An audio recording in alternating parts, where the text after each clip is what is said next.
कभी ना कभी जिंदगी के किसी न किसी मोड़ पर आपने खुद को आईने में देखकर ये जरूर सोचा होगा, ये चेहरा जो मुझे घूर रहा है, ये असल में मैं कौन हूं?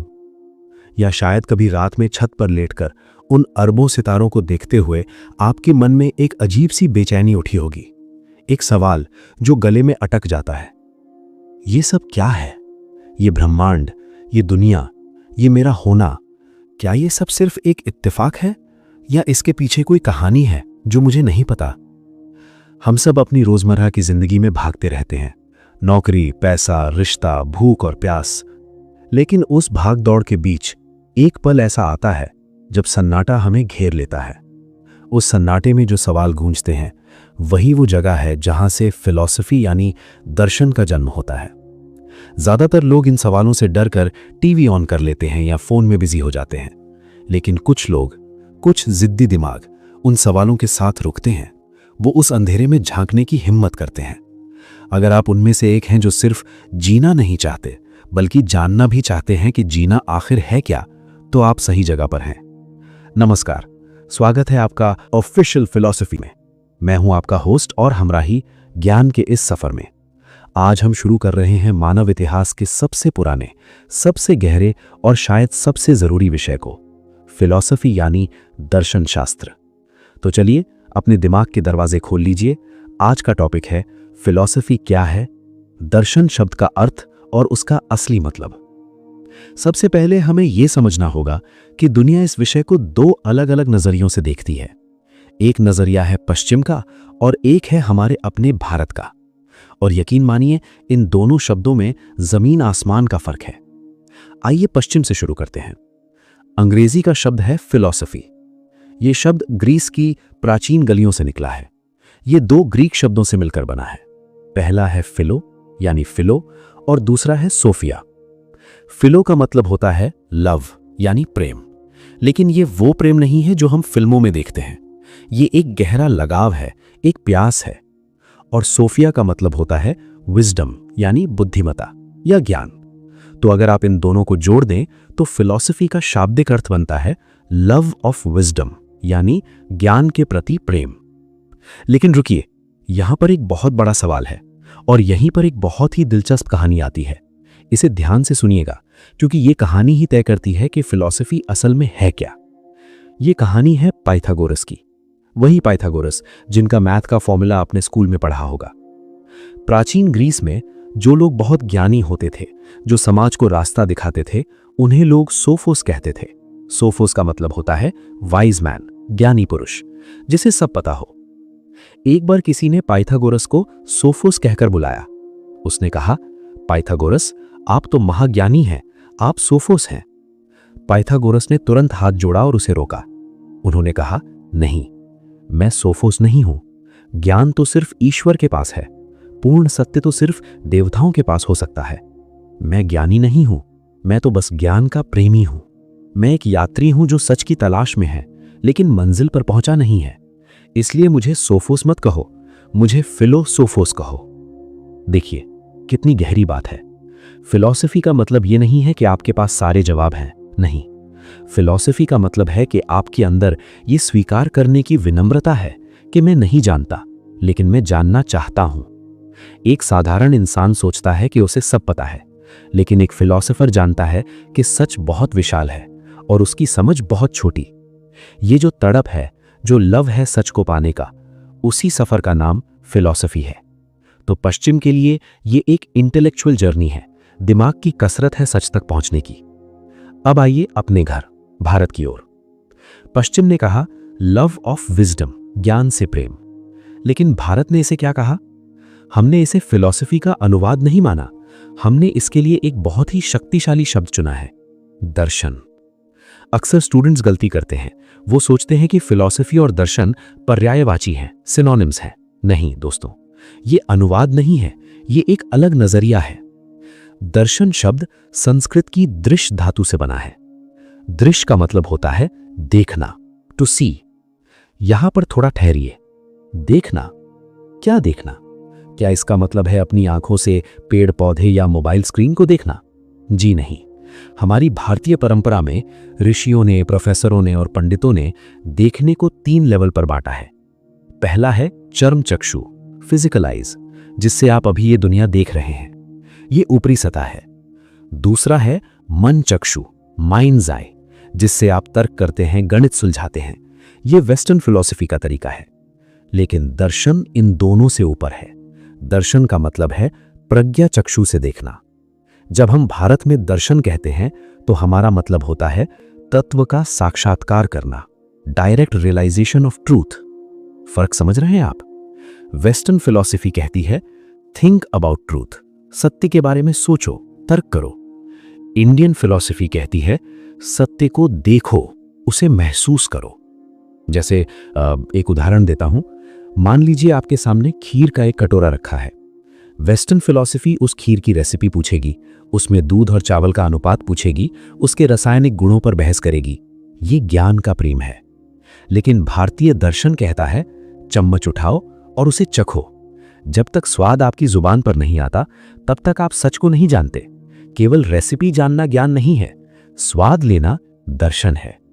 तो दर्शन शब्द का असली अर्थ है यथार्थ की अनुभूति, वो नजरिया जिससे आप जीवन के, मृत्यु के और ब्रह्मांड के उस सच को देख सकें जो इन नंगी आंखों से दिखाई नहीं देता।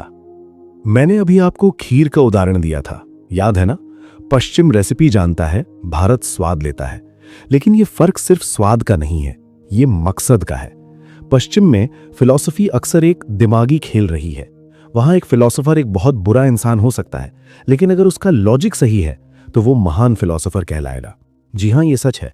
आप अपनी निजी जिंदगी में कितने ही अनैतिक क्यों ना हो, अगर आपकी थ्योरी में दम है तो वेस्टर्न यूनिवर्सिटी आपको सलाम करेगी। वहां जीना और सोचना 2 अलग बातें हो सकती हैं।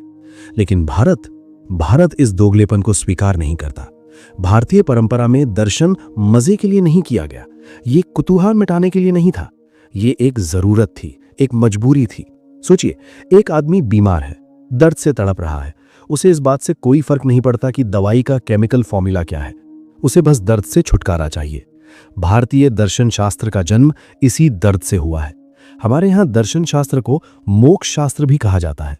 चाहे आप बुद्ध को पढ़ें, महावीर को पढ़ें या कपिल मुनि सांख्य दर्शन को, सबका शुरुआती पॉइंट एक ही था, जीवन में दुख है, लाइफ इज सफरिंग। हम बूढ़े होते हैं, हम बीमार पड़ते हैं, हमारे अपने मर जाते हैं। इस दुख से हमेशा के लिए छुटकारा कैसे मिले? इस सवाल के जवाब को ही भारत में दर्शन कहा गया है। तो अगर मैं एक लाइन में कहूं तो वेस्टर्न फिलॉसफी कहती है let's solve the puzzle of the world.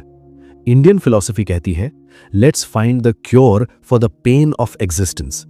इसीलिए भारत में एक फिलॉसफर को सिर्फ विद्वान होना काफी नहीं था, उसे ऋषि होना पड़ता था, उसे वो ज्ञान जीना पड़ता था।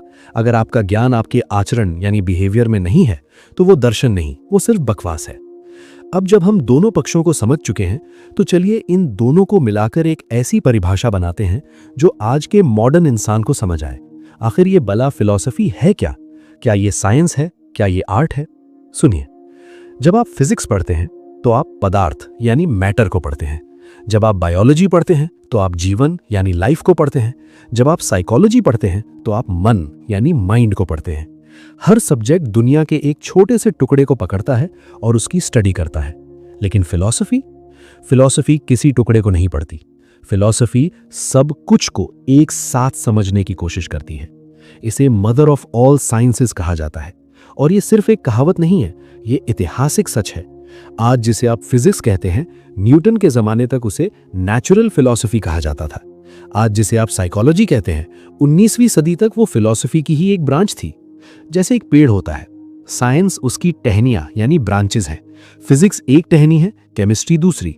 लेकिन फिलॉसफी उस पेड़ की जड़ है, रूट। साइंस पूछती है ये ब्रह्मांड काम कैसे करता है? फिलॉसफी पूछती है ये ब्रह्मांड है ही क्यों?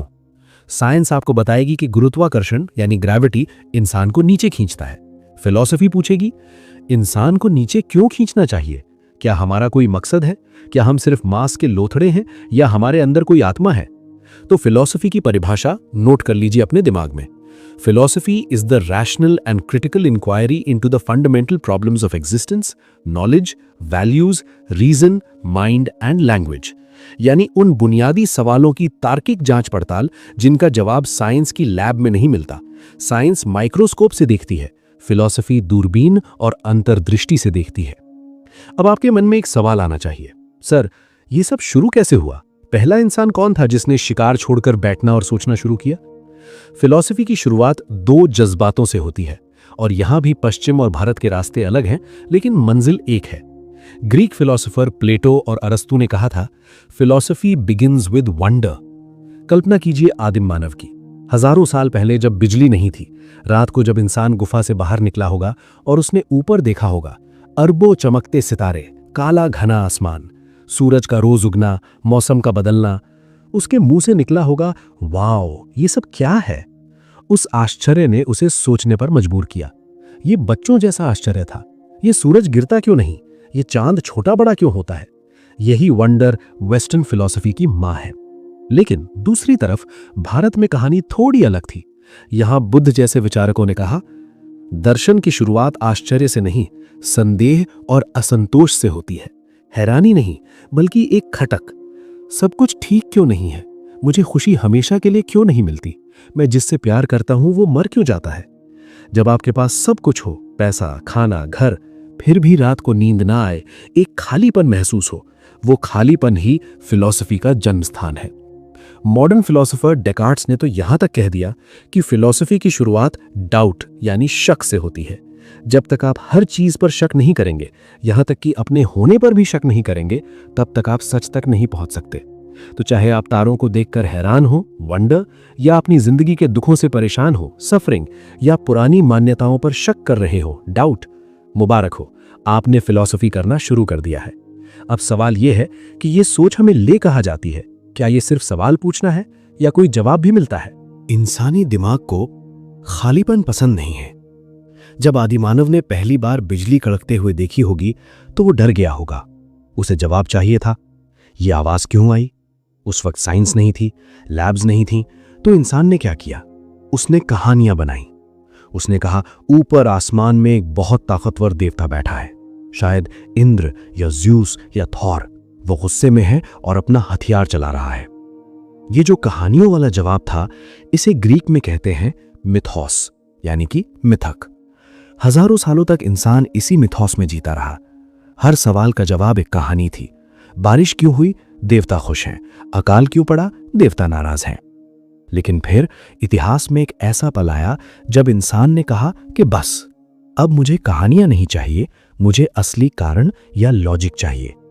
यह बदलाव लगभग 2600 साल पहले ग्रीस में और उसी समय भारत में उपनिषदों के साथ शुरू हुआ। एक आदमी था जिसका नाम था थेल्स। उसे पहला फिलोसोफर यानी फर्स्ट फिलोसोफर माना जाता है। उसने एक बहुत ही अजीब बात कही। उसने कहा कि यह दुनिया देवताओं के गुस्से या प्यार से नहीं चल रही। यह दुनिया कुछ बुनियादी तत्वों यानी एलिमेंट से बनी है, जैसे पानी। हो सकता है आज आपको लगे कि पानी, ये क्या बात हुई? लेकिन सोचिए, ये कितनी बड़ी क्रांति थी।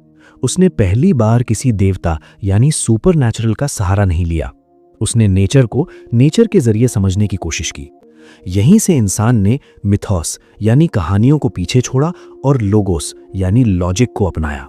लोगोस का मतलब है शब्द, तर्क या लॉजिक। तो फिलॉसफी की सही पहचान क्या है?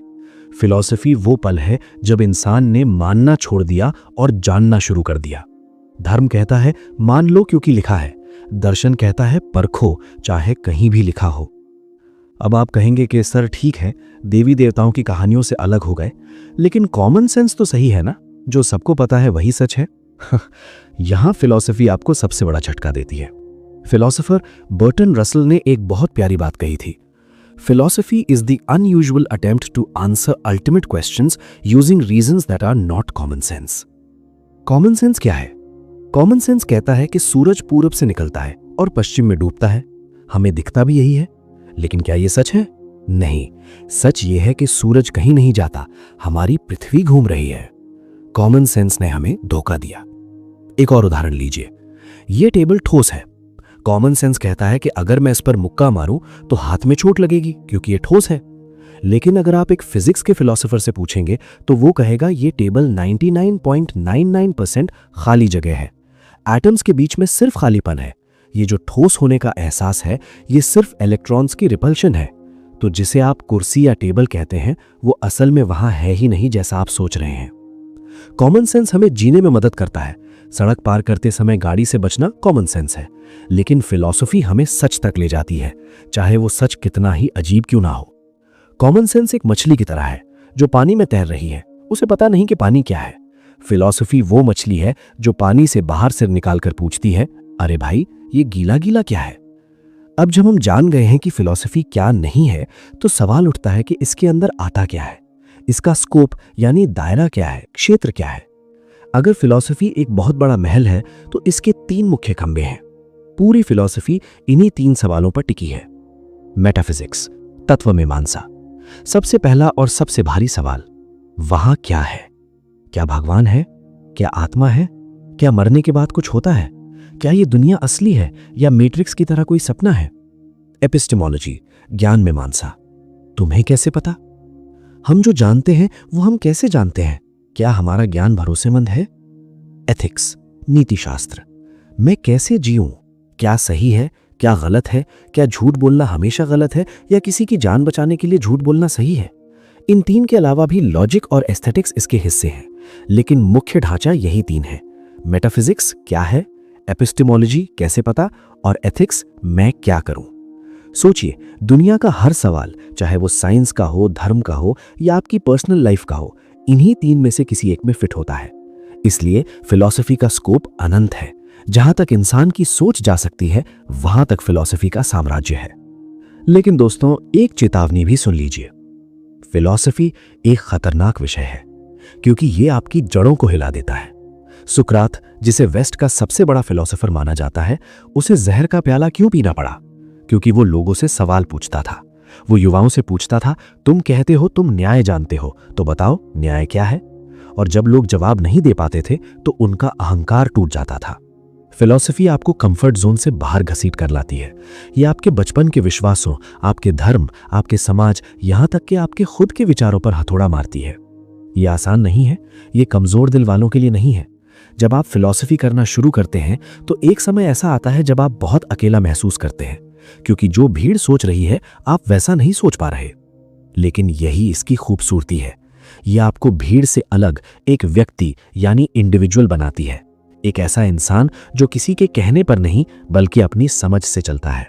अक्सर जब कोई सुनता है कि आप फिलॉसफी पढ़ रहे हैं तो उनका पहला सवाल होता है, इससे नौकरी मिलेगी? इससे पेट भरेगा? पश्चिम में कहावत है, फिलॉसफी बेक्स नो ब्रेड, यानी दर्शन रोटियां नहीं सेकता। और ये सच है। फिलॉसफी आपको ये नहीं सिखाएगी कि पैसा कैसे कमाना है, या आपको कोडिंग नहीं सिखाएगी, या आपको शेयर मार्केट के टिप्स नहीं देगी, लेकिन ये आपको वो सिखाएगी जिसके बिना वो पैसा, वो रोटी और वो सफलता बेकार है। फिलॉसफी रोटियां नहीं सेकती, लेकिन ये हमें ये बताती है कि रोटी किसके लिए खानी है और जिंदा क्यों रहना है। सोचिए, आपके पास दुनिया का सबसे महंगा जहाज है, इंजन बेस्ट है, पेंट चमकता है, फ्यूल टैंक फुल है। ये साइंस और टेक्नोलॉजी है। लेकिन अगर जहाज के कैप्टन को यही नहीं पता कि जाना कहां है, अगर उसके पास नक्शा ही नहीं है, तो वो जहाज सिर्फ समुद्र में गोल गोल घूमेगा और अंत में डूब जाएगा। फिलॉसफी आपकी जिंदगी का वो नक्शा और कंपस है। साइंस आपको बताती है कि एटम बॉम्ब कैसे बनाना है। फिलॉसफी आपको बताती है कि उसे गिराना है या नहीं। बायोलॉजी आपको बताती है कि आप जिंदा कैसे हैं। फिलॉसफी आपको बताती है कि आपको जीना कैसे चाहिए। कुरुक्षेत्र के मैदान में अर्जुन के पास दुनिया के सबसे अच्छे हथियार थे। गांडीव धनुष था, लेकिन वो युद्ध नहीं कर पा रहा था। क्यों? क्योंकि वो कंफ्यूज था, उसका दिमाग काम नहीं कर रहा था। तब कृष्ण ने उसे कोई नया हथियार नहीं दिया। उन्होंने उसे क्या दिया? उन्होंने उसे दर्शन दिया। उन्होंने उसे गीता का ज्ञान दिया। एक बार जब उसकी सोच क्लियर हो गई तो उसने दुनिया जीत ली। यही फिलॉसफी की ताकत है। यह आपको हथौड़ा नहीं देती, यह आपको बताती है कि चोट कहां मारनी है। आज की दुनिया में फिलॉसफी का सबसे बड़ा यूज क्या है?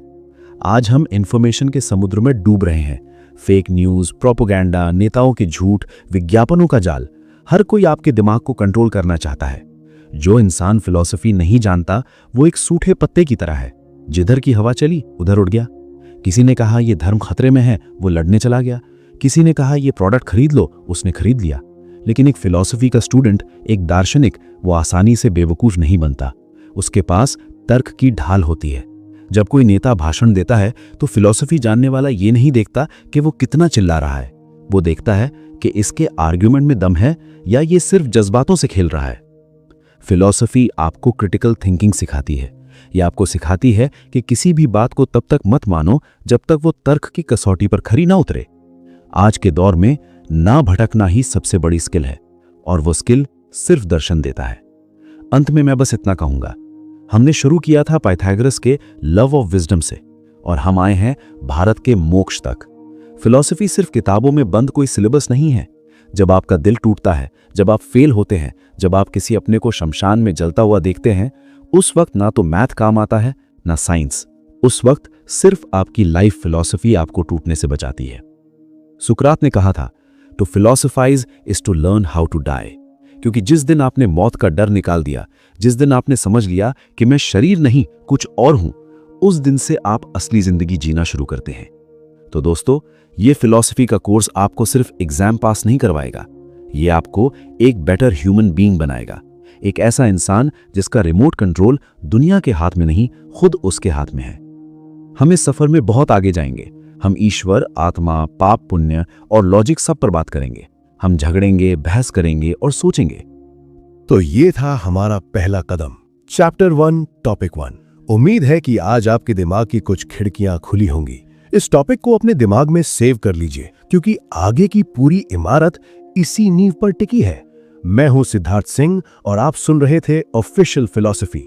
अगले एपिसोड में हम बात करेंगे कि इंसान फिलॉसफी क्यों करता है, इसका इतिहास क्या है। तब तक के लिए सवाल पूछते रहिए, क्योंकि जो सवाल नहीं पूछता वो जवाब कभी नहीं पाता। धन्यवाद। जय हिंद।